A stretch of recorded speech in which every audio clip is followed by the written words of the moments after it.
Hello, this is McCook's Mr. Bill. It's an honor to have you here. Got to do a little housework first and tell you about I had a Billy D and Christine Common Sense radio. It's on the internet, and they had me do a 2-hour radio show for them here, and you can go back in their archives and see it. And it's the first time I had ever done a 2-hour radio show. I've done a couple of 15-minute spots in my time, but never anything like this or as fancy and you know, almost into the big league type stuff. It was a very enjoyable 2 hours that I got to do with them. They are some real good people, not radical or crazies or anything like that. They down to earth and just trying to, you know, help people to find more simple ways to get by in a world that's sometimes quite crazy. And so I really, if you'd like to take a look at that, it's Billy D and Christine Common Sense Radio. But you're here for a story. Well, I'm done with my dishes, and so here's the story. I had the honor of knowing a kid in high school. His name was Mike Okins. You bet, down there at Trenton, Nebraska. He was quite a kid, to say the least. One time I went out south of town with him, and they lived out there, and his dad had bought an Amphibious car.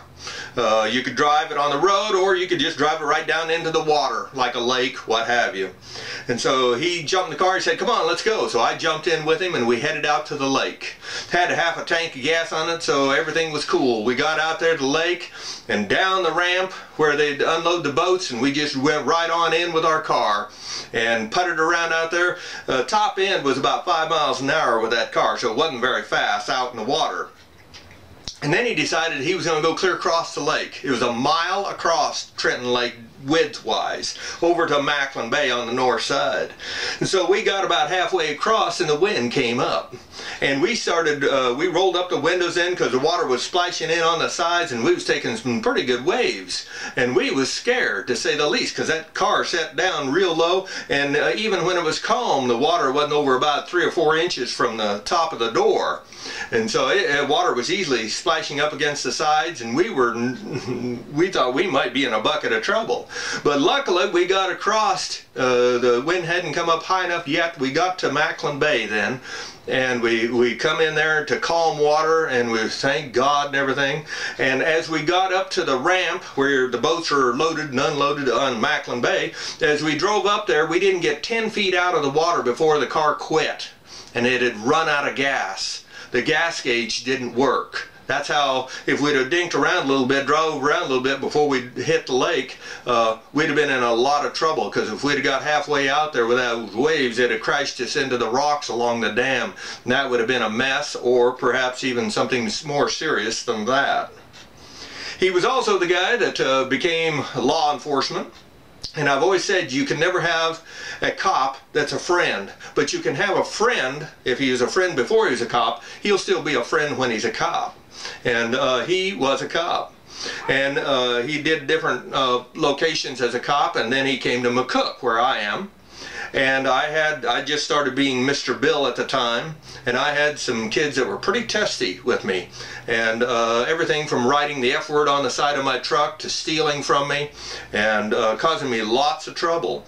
And he stepped in. He couldn't stop it, but he slowed it down, and he was a blessing. He was in the right place at the right time to help me last as Mr. Bill, because I was about ready to quit, and that was at the very beginning.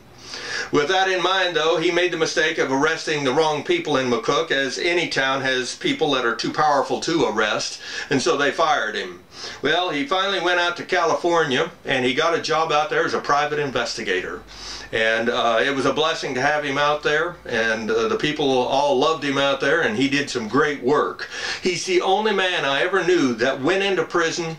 He wasn't arrested or convicted of anything. He went in there to try to save somebody from going to the electric chair. It was a murder trial, and he went out and went into the prison as an inmate. They set it up for him, and he was in there for most of a week getting a guy to confess to the murder in there. They thought he had done it, but they couldn't prove it, and this other guy was going to fry for it.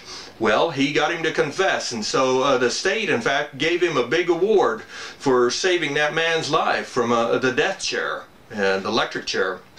out there in California. And he did other things out there, you know. He did some serious work. A number of times he had his life threatened. A number of people tried to kill him, and so it was a dangerous job being a private investigator. But he also gave me some tips along the way a number of times that I still yet use today, especially in my tape recorders and things such as this.